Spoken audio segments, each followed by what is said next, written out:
Radiant team ban.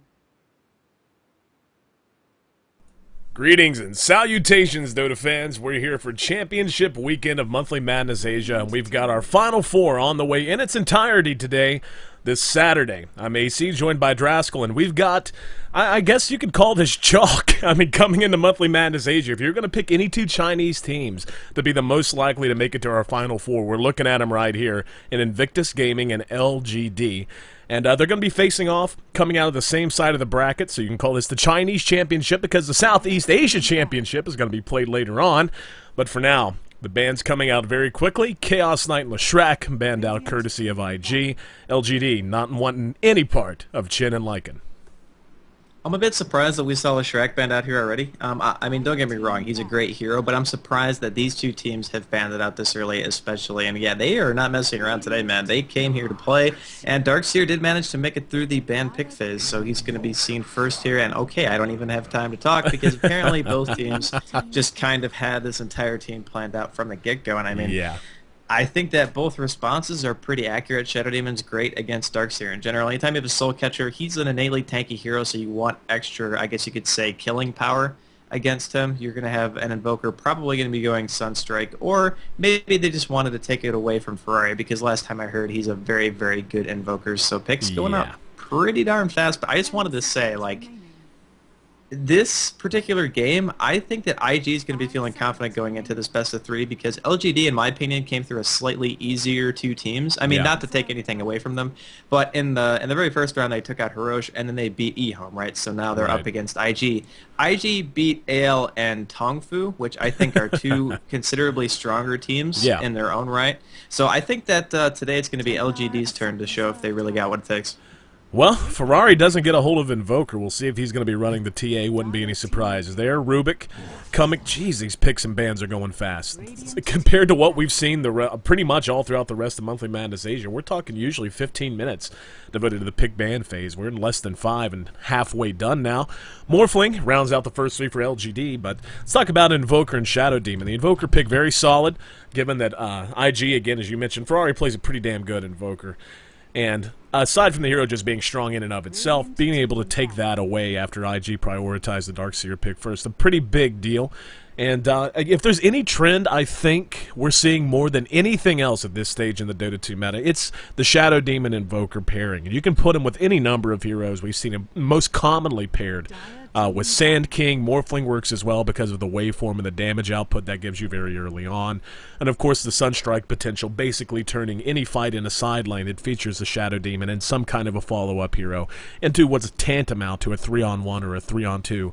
Depending on the situation. So, very typical stuff coming out right here. Templar Assassin, I think, is really, I don't want to say not banned enough, but every time we see a TA, it seems like TA is about as dominant of a carry, especially in the mid-game, as you're ever going to run into. And more we're seeing a little bit, teams put a little bit more emphasis on either playing her or banning her out very early. Now, the Disruptor ban comes out from IG as well. Always fun to see one of the new heroes taken out. Naga Siren actually made it sort of late into the ban phase, but did take her exit as well. Queen of Pain going to be banned out on the last slot for LGD.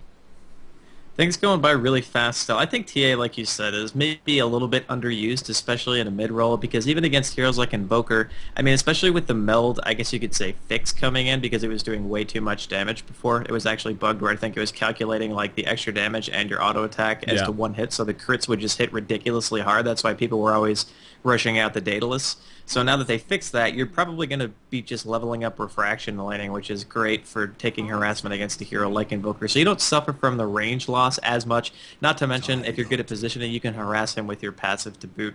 I think overall, though, IG is picking a crazy strong overall team. I mean, they have Tide and Darkseer both. They have Rubik. The Rubik can steal Brewmaster's split if he gets lucky. I mean, that's pretty much what you're talking about here in terms of team fight potential. He can steal Soul Catcher, which is an amazing ability in itself. It can help them take out Brewmaster or other tanky heroes like, I don't know, Morphling.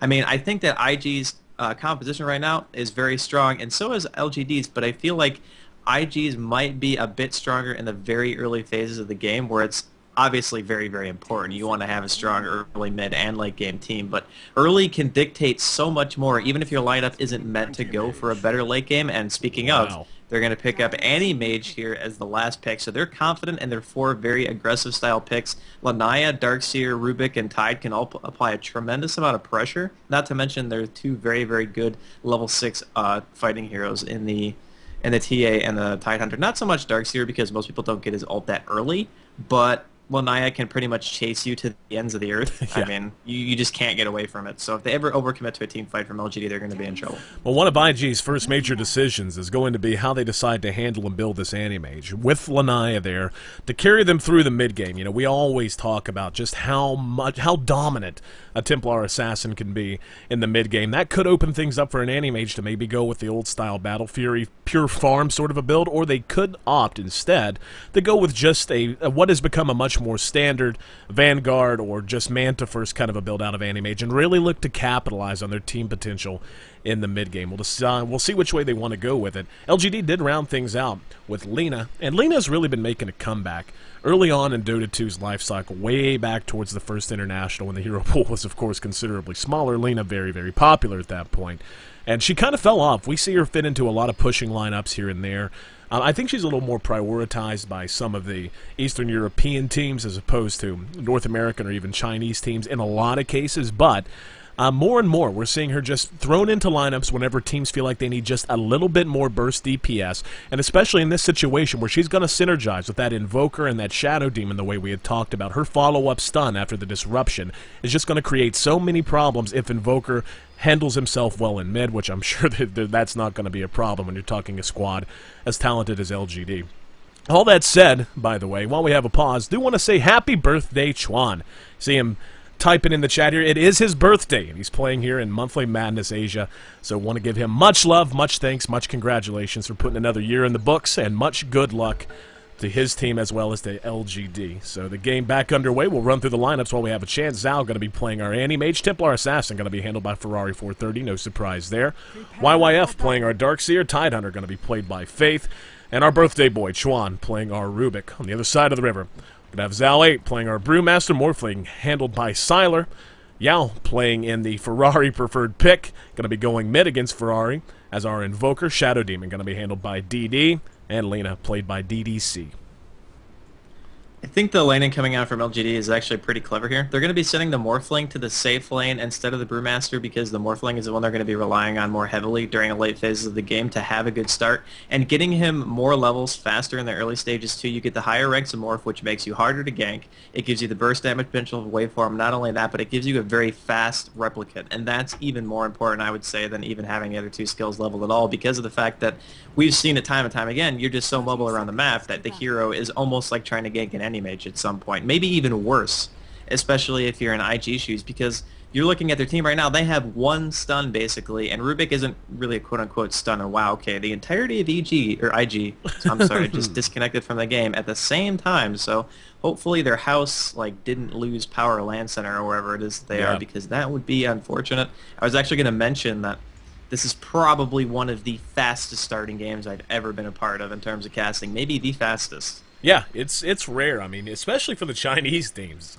Chinese teams tend to really take their time, think it through, and that's fine. I mean, it's really fun to be able to theory craft and try and walk through the pick band step by step. This time, though, both teams, coming out and executing powers down for IG.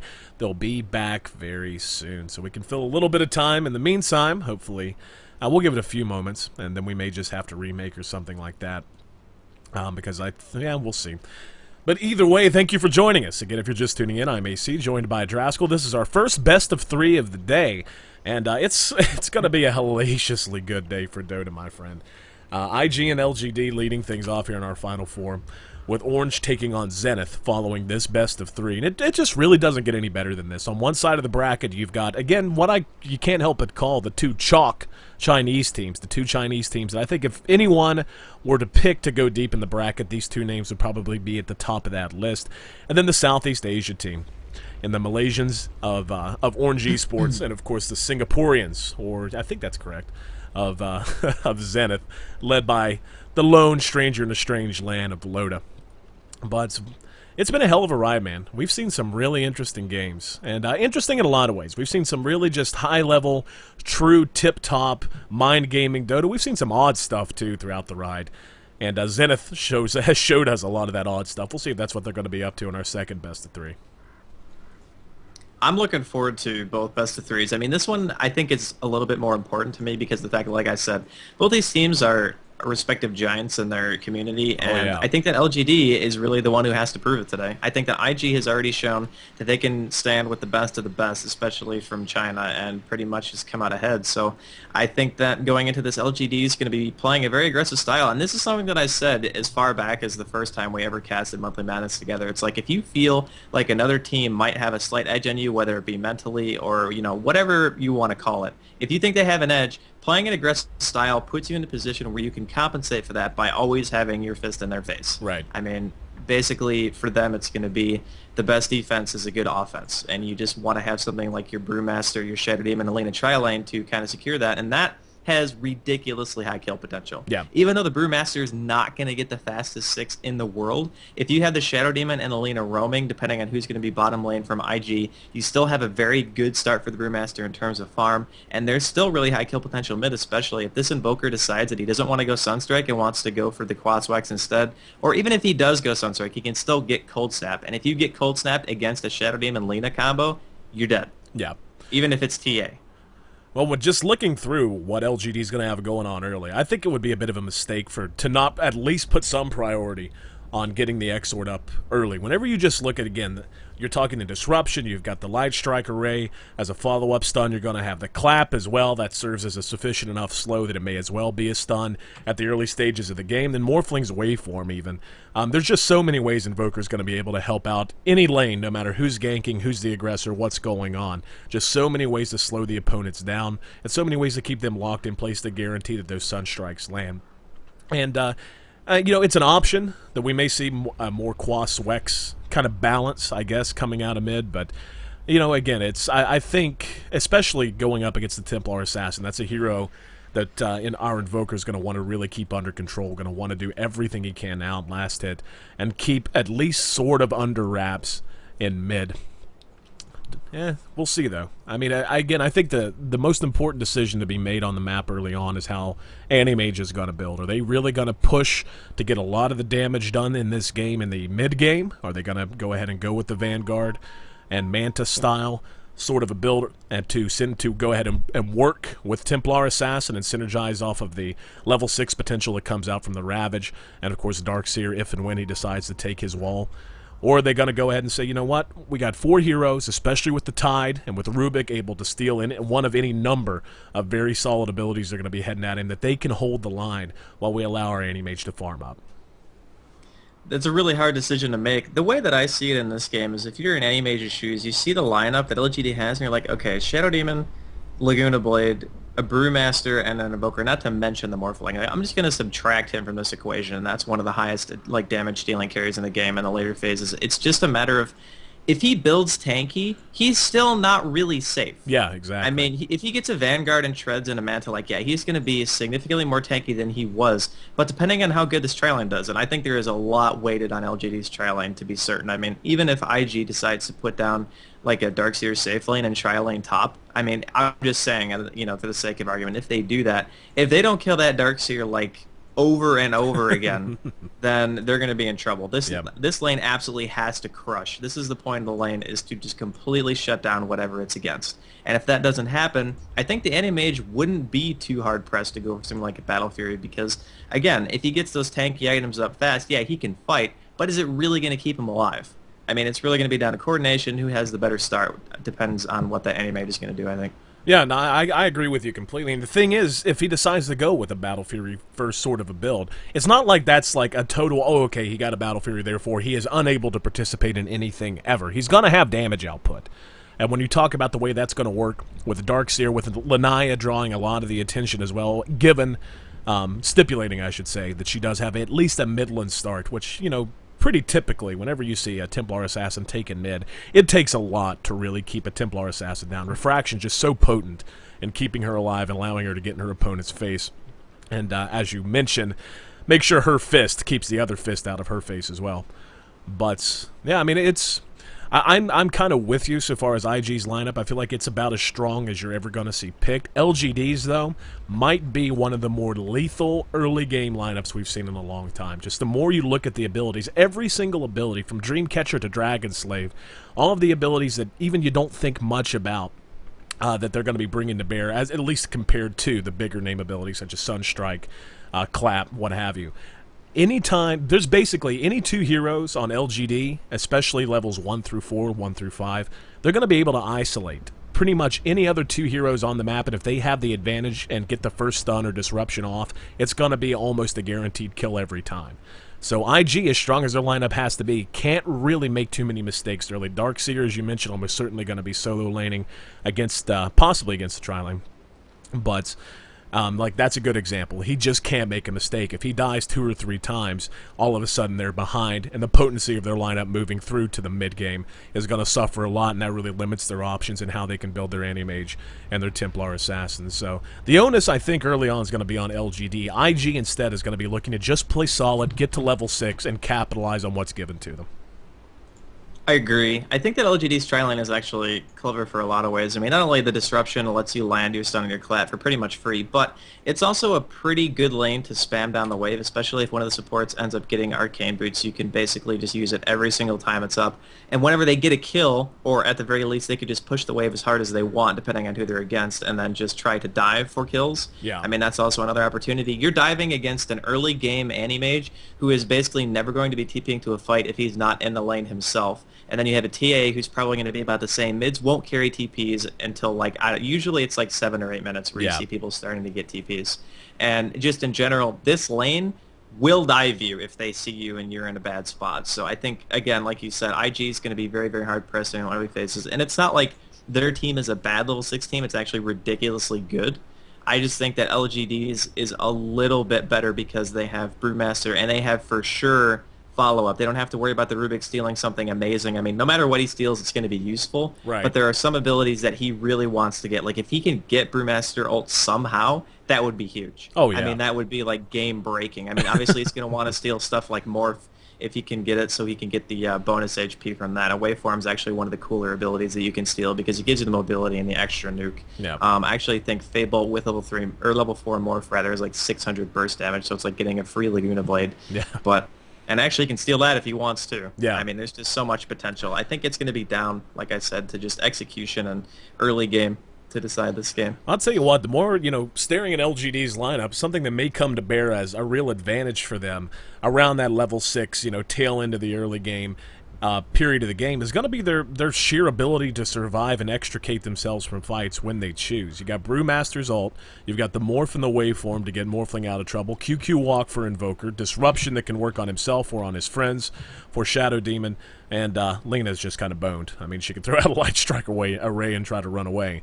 But the first 4 especially, they just have so many ways to keep themselves alive. Not to say IG doesn't. They've got the Blink from their Anti-Mage. There's going to be an early Blink Dagger on Lanai almost certainly, plus Surge and all that fun stuff. But, yeah, I mean, the more I look at LGD's team, I'm beginning to think there's going to be a very small window for them, especially if their Invoker can rack up 1 or 2 kills via Sunstrikes and get himself ahead, whenever they're really going to have a chance to run all over IG if they play it just right. They're going to be able to play a high-risk, high-reward sort of a strategy, given they are going to be able to back out and keep themselves alive if it doesn't go their way. But as you mentioned and we've kind of expanded on, the pure burst damage potential coming out of LGD is really going to peak between levels 6 and 10. So looks like, and by the way, for those who are just joining us, we are not just rambling on and on about our views. Just for the fun of it, it appears that IG's power has actually gone out where they are. I'm not sure if they're in a team house or if they're in a LAN center or what have you. Still waiting on reports to come in on that. But Molly, our Lord High God admin, who has put together Monthly Madness Asia from the beginning and done an amazing job of doing so, is handling that in the background. Hopefully we won't have a postponement. But, yeah, the LGD being very patient, so much thanks to them, much love to them, and much thanks and love to the viewers, especially our North American viewers. 8 a.m. Eastern Standard Time. Draskyl, it is 5 a.m. for you and our West Coast viewers. You guys, I'll tell you what, you guys make Dota Dota. I mean, if we don't, I don't know who does, honestly. Yeah. I mean, I'm running on probably less than an hour of sleep in the last, I don't know, 2 days because of some of the stuff that I've had to do. But it's not a big deal. I wouldn't want to be anywhere else, especially with these two teams. I really hope Oh, yeah. IG connects because I want to see this game. Oh, yeah. I mean, I think everybody, there's a couple thousand people here who probably want to see the game as well. But I'm going to be greedy and say that I'm more important, darn it. But regardless, for this game, like, I think what you said earlier is a little bit right. LGD is going to be very hard pressed to push into the base though of IG. That's the problem. I mean, Darkseer and a Tide. I mean, Rubik is pretty good at base defense as well, and any mage is a good split pusher, so he can force you back. But he's not really the best in terms of defense. He's just like a hard carry. There's not really much to him. Right. And Lanaya is pretty good at base defense as well because you can just auto attack creep waves, and if anybody's standing in a bad position, you can pretty much just harass them a bit. It's just going to be a matter of, like, if this tri-lane accomplishes enough, that's really like 90% of the way to the game. Morphling is going to have his role, and Invoker is going to do a fair amount as well, I would say, from LGD. But this Brewmaster, Shadow Demon, Lena Man, this is going to be the story. If it's a make or break for them, Yeah. pretty much. I completely agree, and while we continue to fill time, I don't feel like there's any need for us to continue for another 15 minutes or so analyzing these two teams. We've said our piece, so how about we go to the chat? We are on a delay. I'm not going to say what the delay is. We do change it up every game. But when you hear this, if you're in the chat, how about you ask us questions? I mean, I think back to my radio days, whenever we would have rain delays or something for baseball, or we would have something come up. I actually had power go out in a football game once, and I had to stay on the air because I was running off a different generator than the lights on the field, but the football game was postponed for a little while, so... And Super Duper Joe says, time for AC to break in a song. Yeah, no, I will not swing low, sweet chariot. But yeah, this is what radio people do. Whenever there's a big delay like this that can't be avoided, they do a call-in show. So we'll do the damn closest thing we can. If you have any questions for Draskyl or myself, not just about this game, but about anything in general, within reason, of course, feel free to ask us in the chat. And make your comments, and we'll try to respond to them. So I'm sure you've got an eye on the chat as well, Draskyl. And now we get to play talk show host. I'm a fan, Sometimes you want to hear what the viewers think. Feedback is always nice for sure. Anytime people ask you questions, basically it's a win-win. It gives the opportunity for the chat to interact directly with us, and it allows us to fill time not having to think about anything. I mean, it's pretty much just a double whammy. How can you go wrong? Exactly. See... I don't already provide salary for them. Yes, Draskyl and I do okay. We don't need to cover that. Every caster covers that. Life is ruined, PGG, whatever. Come on, good questions. Ask us anything. Pretend like it's Reddit. It's an AMA live here on a stream with about 4,000 viewers. By the way, again, we're sorry for the delay. This is actually not our fault for once. It is not on us, not on the admins. Power outage is delaying IG. LGD being very, very patient. So again, I want to thank them for their patience and understanding of the situation. But, yeah, I'm blown away. I do want to point this out.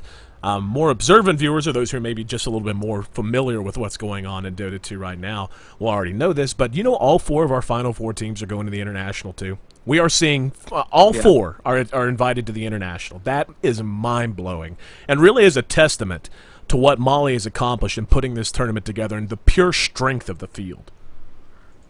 Yeah, I mean, I said it, I think, when we were still doing our round of 8, that I think something like over half of them were invited to the International, and this is just a stage where it's like, these are potential matchups that we could be seeing in the future. And with the results that we've seen so far, I mean, yesterday especially, Tongfu versus IG, I thought that best of 3 was very, very good. Obviously, we're going to be casting IG today, so Tongfu was not fortunate enough to make it out, but I'm just happy to be here. Like, what else can I say? I'm a Dota guy. I've played Dota for, God, I can't even remember the first time I played Dota because it was so long ago, because Warcraft 3 is like ancient. It's over a decade old. And the first iterations of that game when I first started getting introduced to the genre and stuff. And I've been kind of following it and playing it on and off ever since. So now that I've made it to this kind of point, we could see some of the best teams in the world. This is like nerd dream. I don't know what else to say. All right, we've got some questions coming in. We'll take them one at a time. Looks like the delay finally caught up. If you combine 2 animals to make 1 super animal, what would you create and why? Sharktopus. It's easy. Sharktopus. What about you, Draskyl? 2 animals, huh? Oh, man, that's a hard one, actually. I'll let you think on that, and we'll come back to that. We'll keep moving. Where do you think Shadow Demon's Curse is going to be targeted on? A team fight, Anti-Mage, or TA? That's a pretty... I think it's going to depend on what stage of the game. If the game goes super late, it's going to be Anti-Mage. For most of the game, though, I do believe we're going to see that thrown onto TA. If I had to guess, I mean, it could go on any... I mean, it could go... Yeah, actually, it should wind up on one of those two. But I would say, yeah, it's going to depend on the stage of the game. Early game, mid-game, TA. Late game, Anti-Mage. What about you? I would say that in the early phases of the game, going on the TA is actually a mistake because you're going to have maxed out refraction in the laning phase anyway, so some of the soul catcher is going to be quote-unquote wasted. It still lasts very long, though, so I guess if they coordinate their spells well enough, it doesn't necessarily matter who they put it on, but in terms of keeping somebody down, I think killing the Anti-Mage faster would be good, and yeah, we're going to have postponed, so unfortunately not going to see IG versus LGD today because apparently... nature or what have you has conspired against us and has smitten the connection of IG. Okay, but I'll tell you what, let's go ahead and finish the questions that we've got. I feel bad with the delay just catching up and the questions coming in and us not being able to answer. Again, I think a sharktopus is my favorite animal.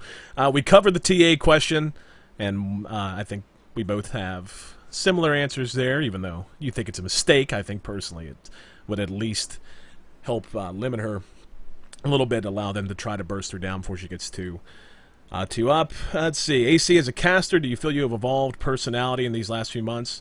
Personally, in these last few months than you have been casting? Of course I do. Are you kidding me? The guy I'm casting with right now has played such an instrumental role in allowing me personally to grow in the Dota 2 scene, and I really owe you. I say this to you all the time off mic, so I'll say it to you now as well, Draskyl. Thank you for being there from the moment I started in Dota. And as you said, you played Dota for years, man. I have never made any qualms about it. I was a StarCraft 2 guy. That's where I casted. I used to cast for sizable audiences and that. And then I made the switch to Dota 2 because I had an interest in the game. I had not played a single real game of Dota until approximately 3-4 months ago. And you've been there, as well as a lot of other people that I'll go ahead and thank. Gods, LD, Loda, Pycat, a lot of Bulba, another good guy that casted with me and helped me in terms of getting myself into the scene. So, yeah, personally, have I evolved as a Dota 2 caster? Huge, tremendously, and it's all thanks to the people like you, Draskyl, that have been there to help me and be patient with me while I got my knowledge up and what have you. I do what I can, man. I do what I can. Sometimes, I mean... as much as you can theorycraft and analyze Dota 2, the game has so many variables. Like, it's not like watching a StarCraft 2 game where you can say, oh yeah, this is pretty clear-cut, and this is why this worked, and this is why this didn't. There's so many things to keep in mind. Like, even the best analytical caster, which I don't consider myself to be, is not going to catch every single aspect of the game. So that's why you have two people. I mean, even the play-by-play caster can know a lot about the game. It's just... your particular role in the cast, so I'm supposed to bring that part, and I'm happy to do it. Absolutely. Thank you so much. A couple more questions we'll try and grab before we... because, I mean, it's going to be... we're going to have some downtime. It's going to be about 2 hours till our next broadcast, so we can give you a little bit of content, such as it is. I'm not going to talk about Syllabear versus Lycan. No, thank you. Which BO3 for today do you think will be better, and why? That's impossible to call.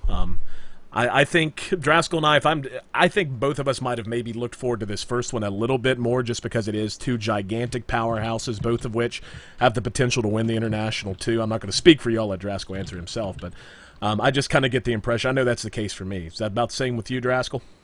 Yeah, I would say it's pretty close to the same for me as well. Sorry to be boring answer, but can't really disagree with that. How about be Wolf-a-Bear? You said you can't come up with a question to the super animal question. We got one who wants to talk about Syllabear versus Lycan, so a Wolf Bear. There we go. Yeah, Wolf Bear is not bad.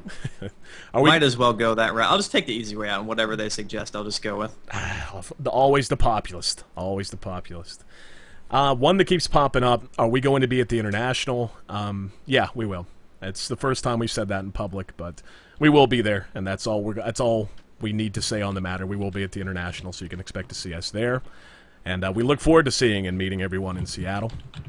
So, much love on that front. I figure it's been it's a month till, and I think we're allowed to say that much. It seems like all the other casters have. You and I have just kind of stayed shut on it, haven't we? Yeah, pretty much for the most part. I mean, it was funny because we had talked to a couple of people from Valve about it. I don't know, like was a couple months ago. It had to have been. At least it feels like it was. Yeah. And they're like, just keep it on the down low. And then people started announcing that they were going to be there. And I was like, okay, cool. Maybe they just got the okay for Valve. And Yep. I was just kind of saying, you know, I never got a go-ahead to just tell everybody that I was going to Yeah, be there. same So I'm here. just not going to do it. But I mean, we're less than a month away. And I don't really think that we want people to be surprised. Like, oh, you guys are here. It's like, well, yeah. I mean, we've known for a while, but not many people have. Yeah, again, it's not like it's some big secret, but yeah, and both of us basically have just taken the approach that when the announcements do, Valve would do so. And again, it's not like Valve slacking or whatever. They've certainly been busting their ass getting ready for the International. But yeah, I mean, it just neither of us really thought much of it. We were invited a number of months ago and never really said much about it, and we're still waiting on the official announcement, but you can find all those details, I'm sure, coming up in an announcement in the very near future. But let's see, a couple more. See something about unemployment rate. Wrong stream for that. Super animal question handled. Let's see. I don't feel like playing. Da-da-da-da-da. Come on. Better. What does Navi mean? I don't have a clue. I used to pronounce Havost as Xbox because that was when I was a noob. I didn't know crap. So we'll move on from that. Felt a hater in the stream. Haters everywhere. Love to the haters, though. If they're in the stream, they're supporting esports. I love you. All you haters as well. Thank you for being here. Even if you're just here to hate on us, we're happy you're at least in the stream and supporting an awesome game and an awesome scene. I missed the first game? No. For those who are just showing up, you haven't missed the game. We're just we're finishing up some questions that we were taking from the viewers because we are unfortunately going to have a postponement on our first best of 3. We had the pick ban phase came out very, very quickly, and then IG's power went out, and we've waited now. Must be 15, 20 minutes.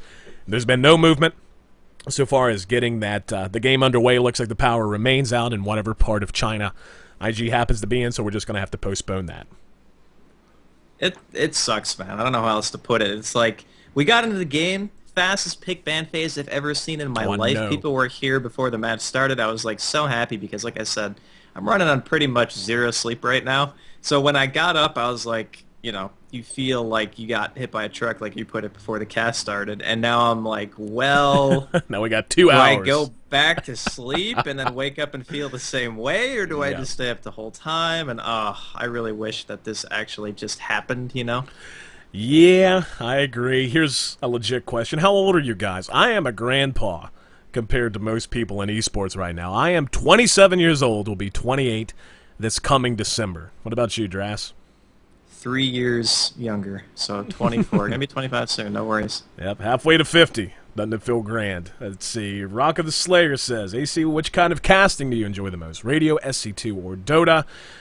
You can't really compare radio to esports. It's just 2 totally different skill sets. Radio is, when you're talking, from the most part, when you're talking esports casting, it's basically you and your co-caster. Like, whenever it comes to what I'm doing in the background, we've got great admins. Again, Molly does an amazing job. He handles everything in-game. So far as running the stream, preparing the commercials, handling audio issues, everything is basically handled on the streamer's end, so on my end in this case. In radio, we have a support team. We have a studio tech, and that's actually how I got my start in radio, was working as a studio tech before I worked my way up onto the air and into the studio as a voice personality.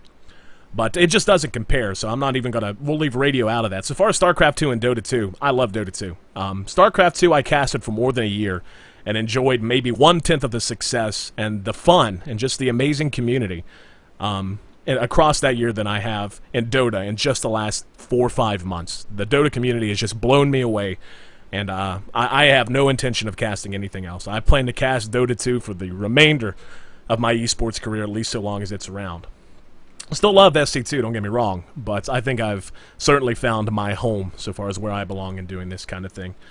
Are you guys getting paid to cast, or is it like a freebie kind of thing, says Douche Player? We are getting paid to cast, but a lot of, just in general, a lot of casters are going to be doing it on a freebie basis. It's all about trying to get your name out there so you can get the bigger jobs, get more notoriety, and find yourself as one of the beloved casters, which...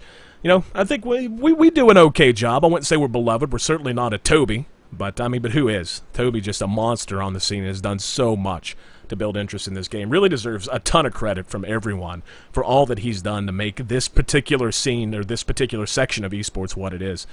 But, yeah, I mean, Draskyl and I, we started out basically doing it for free, and we've moved on up, and things are looking sharp for us now. I mean, I can't really say anything else other than just thanks to the viewers. You know, like our first month, we kind of exploded. I mean, we were using the other streaming channel that will remain nameless here, but it was just really kind of right place, right time, I would almost say, because I didn't really think it was warranted to have the amount of viewers that we did for a first time of a cast, especially given that the early stages we were doing like open qualifiers and we had really good numbers, and that's pretty much unheard of. Typically people come for the teams. I mean, yeah, you might come for the caster too, which is definitely good, shows your support for them and the esports in general, which is great, but people want to see good teams, you know? Yeah. So we were pulling like really good numbers with pretty much unknown teams, which was fantastic, and then we made the move over to Own, and we've been doing the monthly madness here since, and now we're doing the Age edition, which we've had really, really good numbers for as well, and this is only the round of 4. I mean, we still got finals to go, and, well, basically 2 best-of-3s left, and then I believe the last is best-of-5, correct? Yeah, correct. Yeah, okay, so, yeah, like, minimum, we're going to have another, I don't know, 4 and, what's that, 7 games? Yeah, I'm a little slow this morning, again, not too much sleep here, but I'm happy as could be, man. It's like, you always see people who are successful and do what they love to do, and you're like, man, I wish I was that guy, and we're like almost those guys, so that's awesome. Yeah, it's you and I have actually talked about it again, just personally, as things have continued to develop for us and as a casting combo and in our careers. It really was right place, right time. Like I met you less than, what was it, 8 hours? Less than 8 hours before you and I casted for the first time. I came in pretty damn unknowledgeable. Like I played a bit of Dota. I kind of knew what to call the abilities. That was about the extent of it. And you, of course, bring in the knowledge bombs like you always do. But you and I, pretty much from day one, like I don't think there was a time, even the first game we casted together, we never talked over each other, never stepped on each other's feet. We fell right into a rhythm. And I feel like it's been very fortuitous for us in particular. Very happy and thankful, again, not just for the way things have worked out, but for all the support that you personally have given to me and all of the other people in the scene, including the fans, the viewers, who, yeah, you're going to have your trolls once in a while. You're going to have people who just hate us because they don't like our names or our faces or any number of reasons, because that's how esports works. But all that aside, the Dota 2 community is by far the best esports community I've ever seen. And I've been, again, I'm not new to esports. I've been casting Dota 2 a relatively short amount of time, only 4 or 5 months now. But I've been working in esports since early 2011. So, yeah, I mean, I've been in this for about a year and a half. I've seen StarCraft 2. I've gotten to know folks from Halo, from Call of Duty, from League of Legends, you name it. And Dota 2 really is something special. It really, really is. But I always enjoy it. Yeah. How much Toby earns? Is it worth? I don't know how much Toby earns, but I'll tell you what. I actually checked that. I'm not going to speak for Toby, but I will. Again, I'm just going to reiterate what I had to say. Whatever Toby earns, he's not earning enough. I'm sure he's doing okay, but the guy works his ass off. He is always casting. I mean, always casting. He is flown all over the world to cast big tournaments, and that's exhausting in and of itself. And again, if I had dollars to give out, Toby would be getting a lot of them. Okay, here we go. Here's one for you specifically, Draskyl. How long did you play Dota before you started casting? The first time I played Dota was back when Pudge still had flies instead of having the abilities that he has nowadays. So, I mean, that was the first time I played Dota. I did not play the entirety of the span of time from then until now. Yeah. I actually took a pretty long hiatus. The last time I actually played Dota was back, like, right when Torrent Chieftain was implemented. So that was quite a while ago.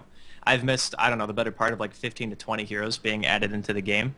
But that I came back shortly after my stint in another game, Heroes of North, and then I came here, and I've been playing ever since the end of the first international. So for Dota 2, I've been playing basically longer than most people have even had access to the beta. So I've been pretty fortunate in that I had some kind of inside connections that got me in really, really fast, which is good and bad. Good because I got to play the game right away. Bad because most of the other people who had the beta at the time were competitive players, and I just got stomped every single game because they were just so much better than me. But I've made a pretty quick transition, I would like to think, and at the very least I don't have to be the best player in the world to know a lot about the game, so I'm thankful for that. But yeah, it's been a while, man. I've played Dota on and off for a very long time. Yeah, you were also even though it's a name which is very often considered maligned, I don't care. You were a professional Heroes of New Earth player as well, and I'm sure Even if, you know, we're not going to get into the debate of the differences between the game, better, worse, what have you. Screw that. Not worth it. What I'm asking you, though, is how much of an insight just playing semi-competitively, because you were right on that professional cusp, as I understand it, in Heroes of Newerth, playing with a lot of Han pros. I mean, I'm sure that has given you a lot of insight into the mindset of professionals when we cast, correct? It does to an extent. I mean, they're very, very different games in terms of playstyle, but when you're being competitive, you all have this kind of same mentality, or at least I would like to think that most people would, and it's just an issue of, like, how much time can you dedicate to it, really? That's the one thing that I think really make or breaks a lot of competitive teams. That's why the Asian teams excel so fast. Oh, yeah. That's like their mentality. They're very, very disciplined. They're serious about what they do, and that kind of separates them from most of the Western teams, I guess you could say. But I have a fair, I guess, amount of experience in that kind of scene, yeah. Another question from Hiroshi was, so do you guys play Dota 2 professionally or used to? Kind of covered that for you. Absolutely not for me. Absolutely not. I didn't get my beta key until January, I want to say. Maybe a little later. It was like late January-ish of this year. And I had not played, again, like way back in the day, someone I knew had Dota installed, the original Warcraft 3 mod. And I played it like for 20 minutes and was like, it seems cool, I guess. Now I'll go play Brood War some more. But, yeah, like I had never played a game of Dota until I got the Dota 2 beta, at least a game worth mentioning. So I'm very new to the scene. Shout out to Team Liquid, please. No problem with that. Got a lot of friends over at Team Liquid. Heart to that. Who's casting this? Toby, is that you, my fave caster? No, Toby is not here. Cucumba, believe you're in the wrong stream, my friend. Solid in Han. Okay, here we go. Here's another question for you, Draskyl. You were solid in Han. Why did you choose casting over potential Dota 2 career? That question's not something I can answer straight up, because it's like I was going to quit playing competitive Han because of the sheer time investment versus what I was actually going to get out of it. And as much as I loved playing the game, and as much as I loved playing Dota 2, just the sheer amount of effort that you have to put into being a competitive player versus being a caster. And don't get me wrong, casting isn't easy. Not everyone can do this or play competitively. I firmly believe that what we do is actually relatively difficult. So with that being said, this is the lesser of two evils for me. I still get my fix of Dota 2, which I love, but I didn't have 10 to 12 hours a day to play. I mean, having that kind of time investment and not being able to actually make enough money to live off of, I wouldn't have a house. I mean, what else can I say? If you don't have a place to live, you can't play Dota 2. So yeah. I think the decision really came in the fact that casting was something that I like to do. I love to watch games anyway, and I love to talk to my friends about them in Theorycraft. Most people who play Dota 2 have those kind of conversations with your friends. You're like, oh, these picks are really cool, and this game was fun and whatnot. Why not just do that? Yeah. Make money, and still get to do what I like. I mean, it's like a win-win-win, triple win. Yeah, very well stated, my friend. Very well stated as always. Looking through the chat some more. Those who are just joining us, see some folks showing up wondering what the hell's going on. Where's their game? Game has been postponed, and it's most likely not going to be played today. More than likely going to be postponed to tomorrow. And I have no idea what that's going to mean so far as our championship. Molly's handling that in the background. It was originally planned to play both Final Four matches today, and then have our championship tomorrow, a best-of-5 finals. And that's still up in the air now. And, again, just unfortunate. It's not something that anyone could help. IG just lost power. There's nothing that can be done about that at all. And, yeah, for those who are wondering what in the hell we're jawing on about, while we were waiting before we got confirmation that the power was down, we agreed to take some questions from the viewers. So we're just kind of wrapping that up. Then we'll pop the music back up and wait for the start time of Orange versus Zenith, which should be coming up in about an hour, 45 minutes. Give or take. But I'm actually surprised. While you and I have continued to jaw here, Draskyl, our viewership has actually climbed. We've got more viewers now than when we started jawing at each other. Something is wrong here. I know. This is not right. But there is no game. Move along. Yeah. Everything's going to be fine. But we'll take a couple more. We'll wait another couple of moments.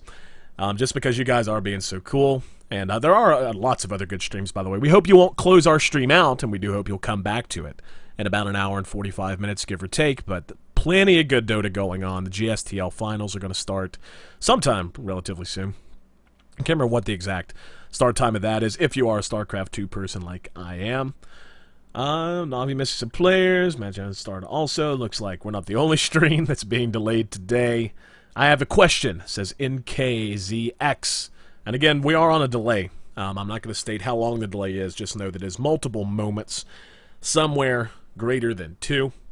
So we are going to be, it's going to be a little bit of a gap between the questions being asked and us being able to answer. How would you two describe the Dota 2 community? Schizophrenic, I think, is the proper adjective for the Dota 2 community. But I think that's esports in general, and not just esports, that's sports in general. Competitive sports at all, from American football to soccer or football, as the rest of the world calls it, to golf, to Dota, to StarCraft, to Halo. You've got... It's the herd mentality fits into it, but Dota in particular, again, back to what I was saying earlier, is very special. At least it has been to me.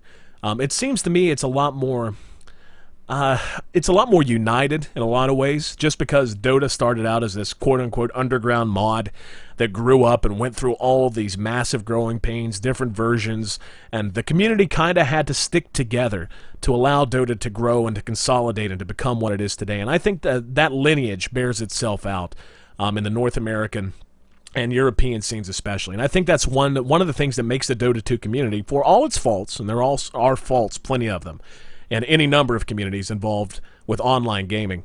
But all that said, I think that is really what contributes to Dota being as special as it is. Yeah, I think in terms of communities, people just have to keep in mind that it's still people behind the monitor. I mean, communities are probably going to be a little bit more volatile because of the fact that you have the safety of not having to see somebody in person. So you'll have people say stuff that might not be to your liking, I guess you could say, putting it nicely, just get flamed, or, you know, whatever you want to use the terminology for. But I think most people have a pretty good sense of what's good and bad in the community as a whole. Like the casters, like us or Toby or Gods or whoever it is that you watch, those casters are popular for a reason. And even if there are a lot of people on their stream who bash them or say whatever, I mean, they're still supporting, like you always say. It's just a matter of their voices seem to be a little bit louder on us because we take that criticism to heart as people who are in the limelight, I guess you could say. So in terms of community, I think the community is great. I mean, the thing is, there's like 10 to 1 in terms of nice people to that one guy who says something that's detrimental to your mental state, right? Oh, yeah. So I can't be happier, man. I think that we've actually been very, very fortunate and that the community in general has treated us so well. Mm-hmm. Like, we haven't really gotten a whole lot of super negative feedback, even though we were very new, which in the Dota scene especially, you look at it and you're like, not sure if I want, because scary. But we've been really, really lucky, I gotta say. Yeah, it's like anything else. You gotta be willing to take the good with the bad and try to find, anytime you run into the true negativity, and there's plenty of it, and Draskyl and I have faced it in our own ways.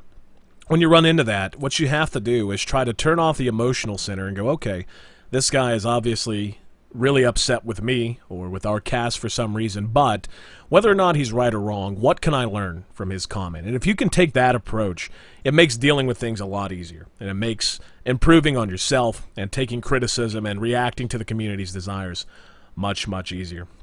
Now, that was a couple of really good long answers from us. Now we're still missing. We got more questions coming. I thought we were going to be wrapping up, but I don't want to leave people out if they actually want to hear from us. Are you disappointed that there are certain levels who will be left out of TI2? He meant heroes. Yeah. And which heroes did you hope was to be in the pool? I'm going to leave that to you to answer, Draskyl. Your knowledge is much better in terms of heroes that are still missing. Again, I'm learning, in a lot of ways, still learning this game as an ongoing process. I am not some old guard guy who's been playing for 8 years. So I'll leave that to you to answer. Well, most of the heroes that aren't in the pool yet from Warcraft 3 that are all the new additions. So, I mean, in terms of game changing, I know that Tusker is used like sometimes. I don't, like I said, I haven't played since Torrent Chieftain was added to the game, so it's been a long time, but I do keep up with the heroes that are added into the game. I read over their abilities and whatnot. I don't think anything's going to change that drastically from now until the point that the International is actually going, because of the fact that IceFrog knows the competitive heroes. He actually has constant contact with a lot of high-level teams. He talks to players in a one-on-one basis, which, by the way, is really cool of him, because I know he's got to be freaking busy as crap doing all this stuff to get this game released, in a timely manner. So he knows what heroes should be in the game and what heroes are going to have the biggest impact. And he's saving the heroes for last that might be fun, but they're not necessarily impactful to the way the game is played. I'm sure we're going to see some stuff out of nowhere every once in a while with maybe like Dragonhawk or some random stuff like that. I know that hero is used on and off too. But just in general, I think that the pool right now is very solid. I think there's a lot of room for exploration still, even though the Warcraft 3 Dota community has been around forever. I mean, there's just so many possibilities that you always have to account for different things, and I feel like the pool is going to be just as good as it possibly could be going into this international.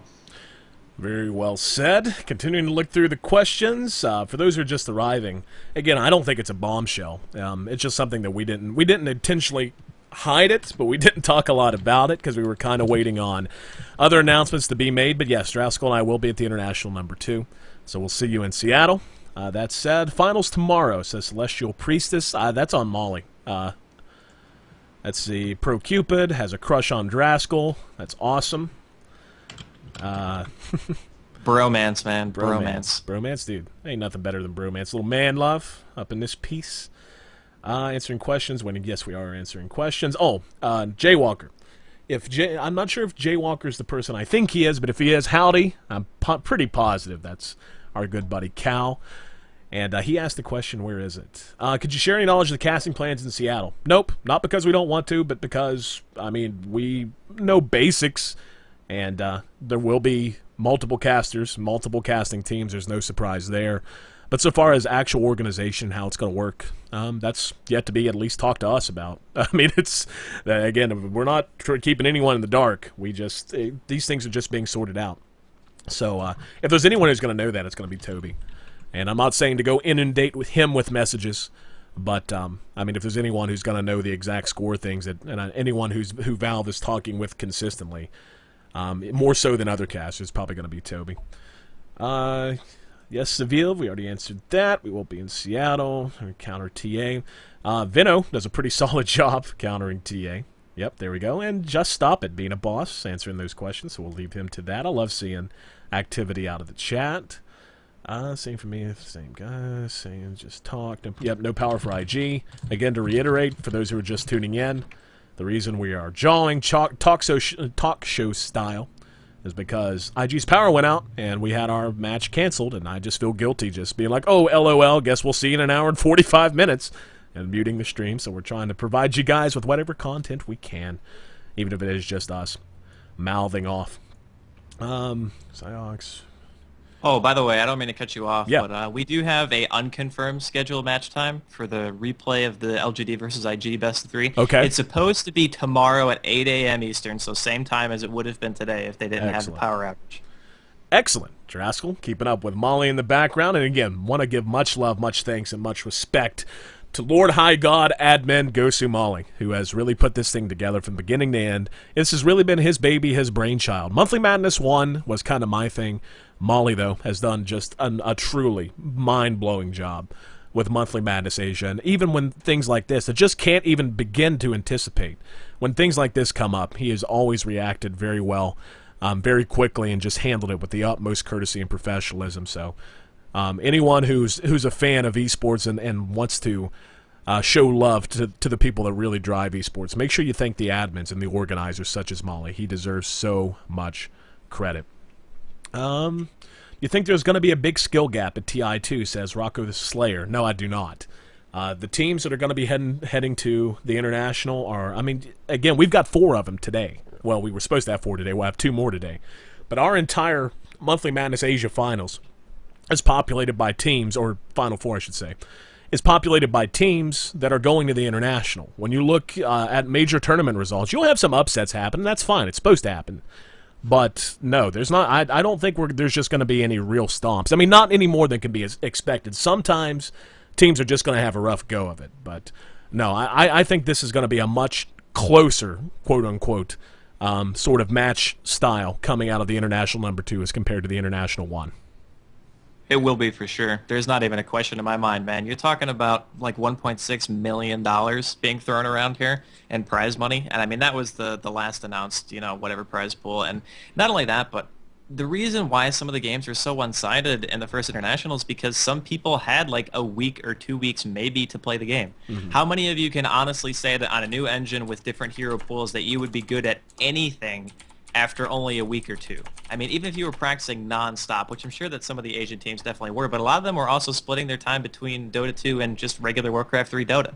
So this year, you have teams fully dedicated to playing the game, Oh, yeah. boot camping with their entire team, sometimes even 4 to 5 weeks prior to them being there. I'm actually pretty sure Absolute Legends is going to be in Washington sometime in the next week or two, and they're going to be playing on no delay because, believe it or not, some teams actually have to get used to not playing on 300 ping Yeah. in order to play on LAN, which in my opinion is ludicrous, and I hope that somehow we can kind of alleviate that as things goes on, because some teams kind of do get a little bit screwed because of ping. But enough about that. I just think that this year's international is not even going to... The international one is not going to hold a candle to how good this one's going to be. Yeah. That's my prediction.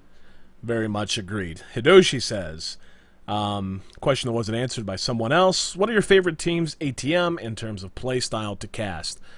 I've enjoyed the hell out of casting the Asian teams. It's the play. I mean, when you're talking about play style is a very broad catch-all term. Play style can refer to strategy. It can refer to how risky and aggressive teams play. It can refer to just trying to play a farming sort of a game, which really you don't even see anymore.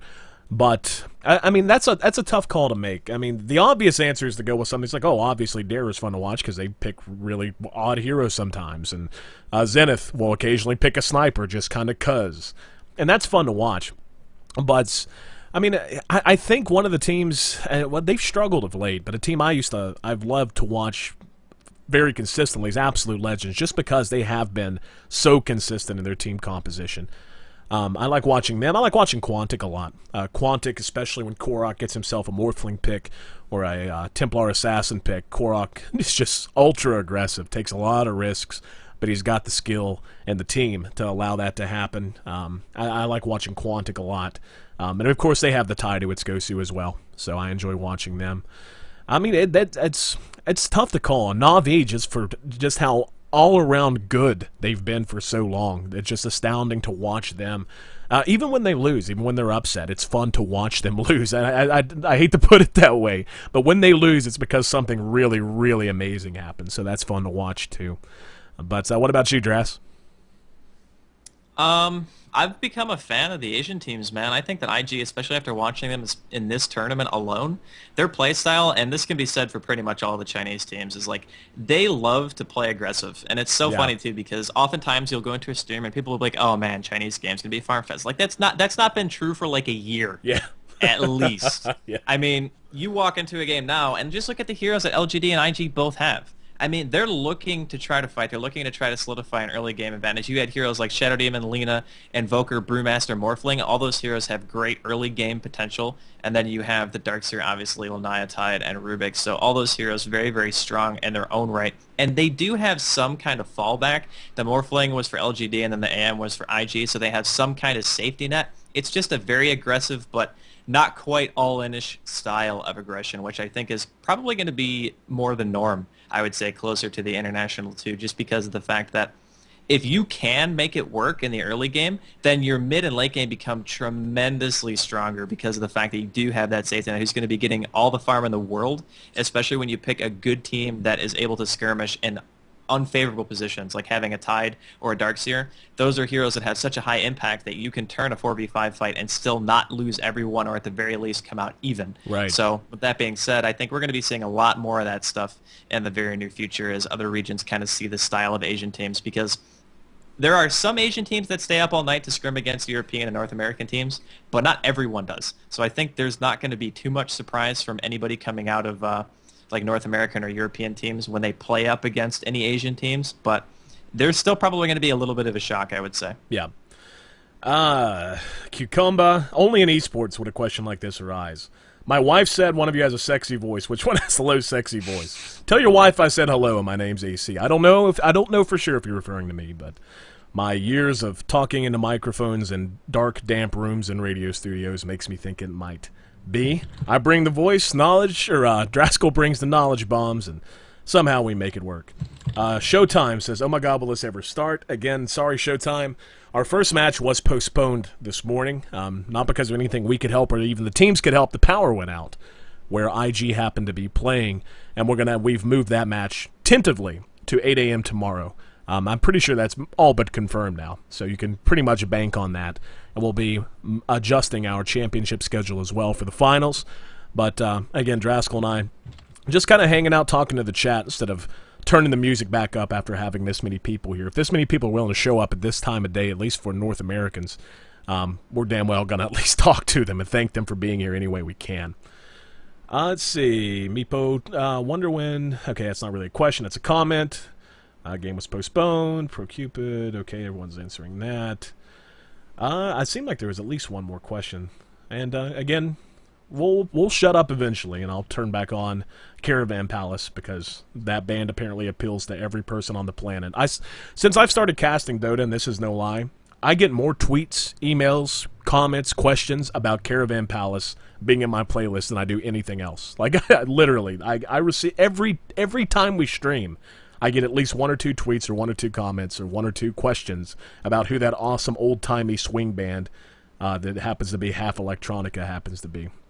But, actually, I think we'll call it, we'll go ahead and call it there. Looks like they've run out of questions for now, at least until the delay catches up. But thanks for being here with us, guys. And again, we apologize very much for the delay. It's power outage.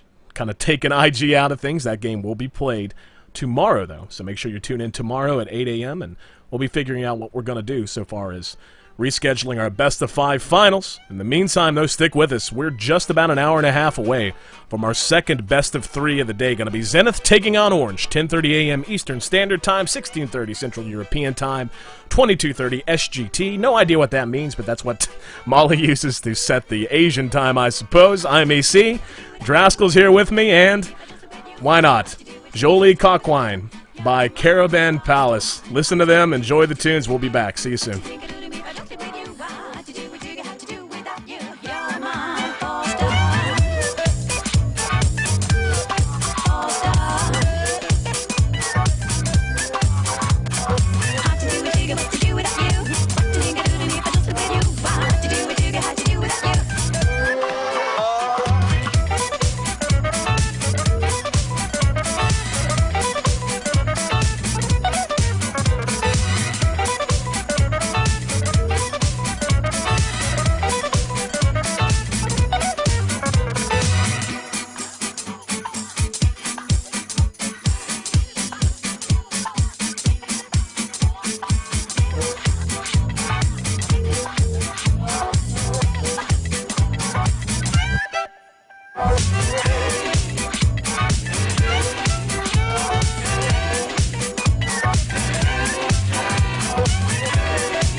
Every night, symphony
into the middle of the party center. In the cool of the happy, they went quiet. Laughing and talking about the power of the gospel. In the cool of the happy, they went quiet.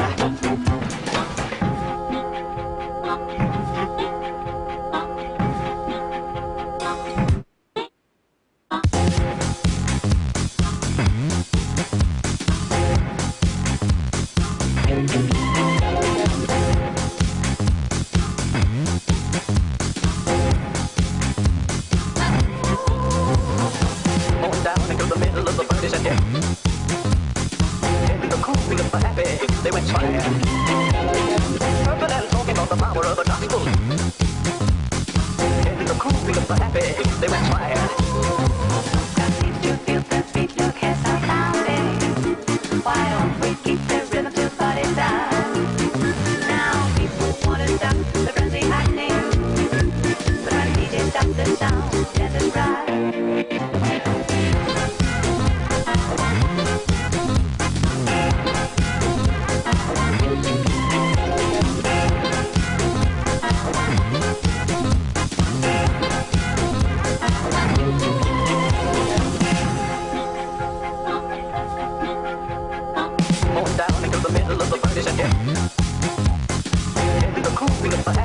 They went fire.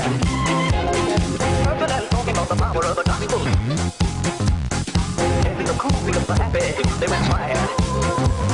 Seems to feel the beat, look as I found it. Why don't we keep the rhythm till body's down?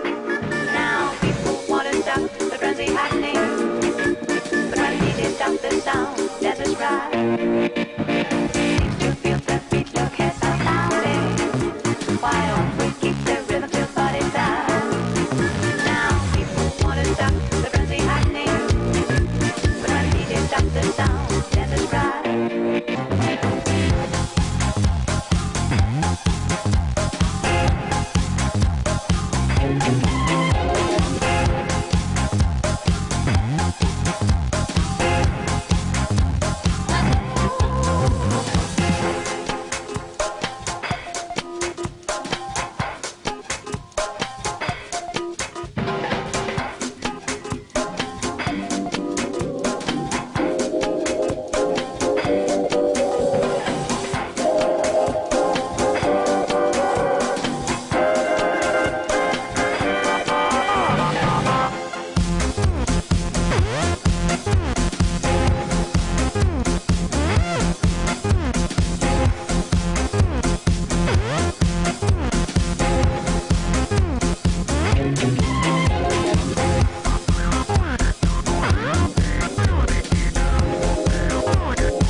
guess I didn't know.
I didn't know.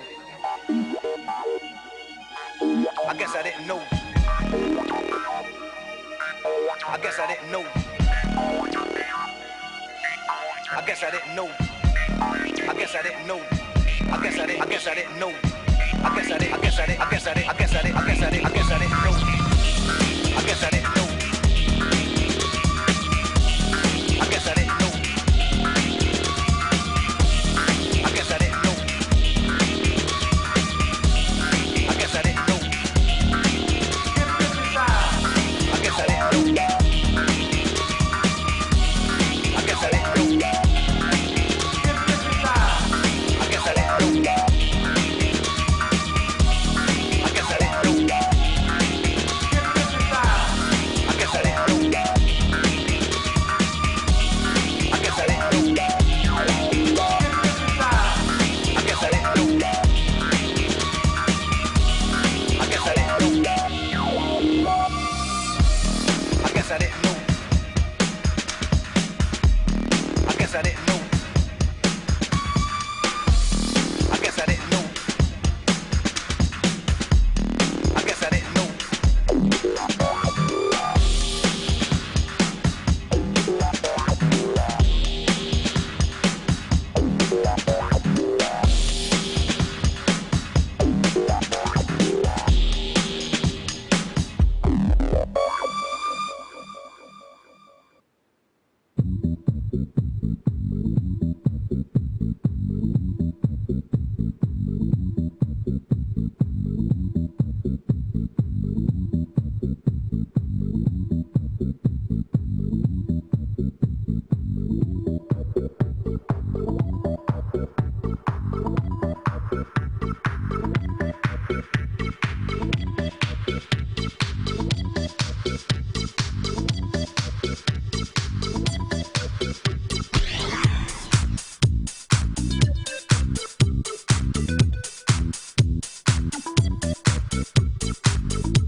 My hair was before I looked, it hit me, and then my head was before I looked, it hit me.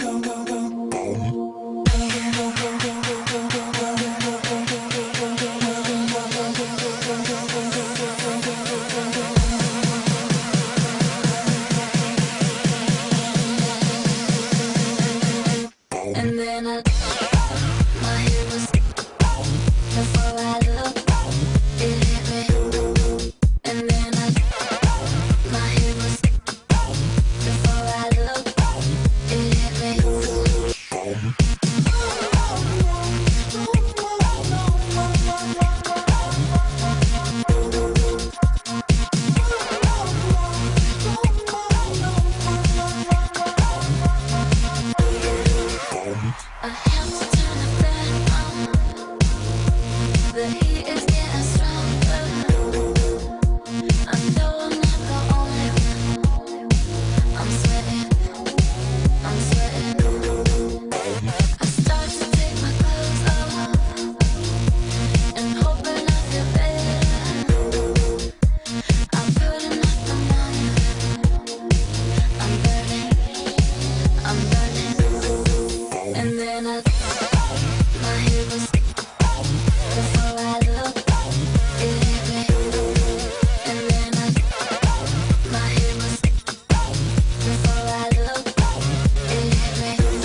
but there's no rush. So many boys in here, where do I begin? I see this one, I'm about to go in. Then he said, I'm here with my friends. He got to thinking, and that's when he said, Where them girls at, girls at? Where them girls at, girls at? Where them girls at, girls at? So go get down, we can all be friends. yo, it's PB, who's People Bryson? 2 years ago, I renewed my license. Anyway, why'd I start my verse like that? You can suck on, you can suck on, no, I don't endorse that. Pause that, abort that. Just the other day, I go to London, saw that kids in the street, paparazzi, all that. Hey, what can I say? Day to the day, to day to day, day. Coming through the club, all the girls in the back of me. This ain't football, why the they tryna tackle me? Really? I peeped dude at the bar like Billy, looking like he want a good time like Billy. Said he had a friend for my homegirl Lily. So many girls in here, where do I begin? I see this one, I'm about to go in. Then she says, I'm here with my friends. She got me thinking, and that's when I said, where them girls at, girls at? Where them girls at, girls at? Where them girls at, girls at? So go get down, we can all be friends.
Oh yeah, they tell me I'm a bad boy. All the ladies look at me and act coy. I just like to put my hands up in the air. I want bad girl dancing over there. Look at her go on the dance floor. She's amazing on the dance floor. When she moves, girl, I want more. Keep it going, girl, like I gotta know, girl. You got me saying, go, little bad girl, little bad girl, go, little bad girl, little bad girl, go, little bad girl, little bad girl, go, little bad girl, go, little bad girl. Oh yeah, they tell me I'm a bad boy. All the ladies look at me and act coy. I just like to put my hands up in the air. I want bad girl dancing over there, shaking her sack from the left to the right, moving it round just the way that I like. I wanna see it move like a movie on flight. She got it how I want it, and I want it all night. Look at her go on the dance floor. She's amazing on the dance floor. When she moves, girl, I want more. Keep it going, girl, like I gotta know, girl. You got me saying, go, little bad girl, little bad girl, go, little bad girl, little bad girl, go, little bad girl, little bad girl, go, little bad girl, go. See, I got my heart jumping and my adrenaline pumping and gunning like ain't nobody ever seen. Matter of fact, I seen a woman all up in my dream. Whipping and flipping and stacking and slapping. I'm attacking after she back it up and make it drop. After I met her, I told her David go wet on the track. Baby girl, don't stop. Keep it going, you never know when somebody's gonna throw a couple dollars. Got a pocket full of $100 bills, ludicrous, Mr. Make a Woman holler. And every night on the floor, putting on a show. Everybody in the club, there's a little something you should know. Look at her go on the dance floor. She's amazing on the dance don't you move. Girl, I want more. Keep it going, girl. Like I gotta know, girl. You got me saying, go, little bad girl. Little bad girl. Go, little bad girl. Little bad girl. Go, little bad girl. Little bad girl. Go, little bad girl. Go, little bad girl. Go, little bad girl. Little bad girl. Go, little bad girl. Little bad girl. Go, little bad girl. Little bad girl. Go, little bad girl. Go, little bad girl.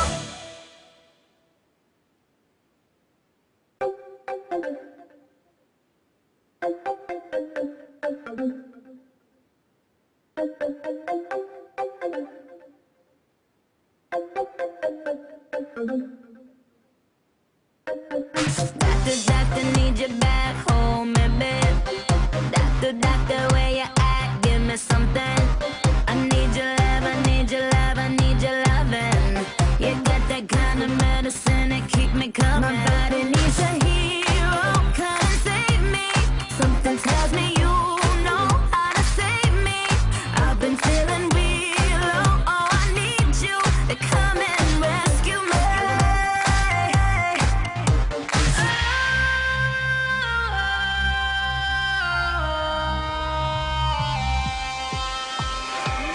Make me come alive, come on and turn me on. Touch me, save my life, come on and turn me on. I'm so young to die, come on and turn me on. Turn me on, turn me on, turn me on, turn me on. Make me come alive, come on and turn me on. Touch me, save my life, come on and turn me on. I'm so young to die, come on and turn me on. Turn me on, turn me on, turn me on, turn me on, turn me on. Oh, yeah, make it right. My temperature is super high. If I scream, if I cry, it's only 'cause I feel alive. My body needs a hero, come and save me. Something tells me you know how to save me. I've been feeling real low, oh, I need you to come and rescue me.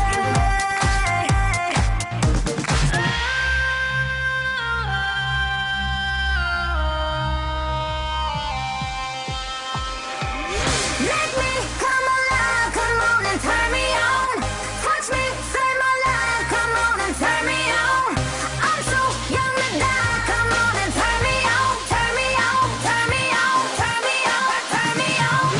Make me come alive, come on and turn me on.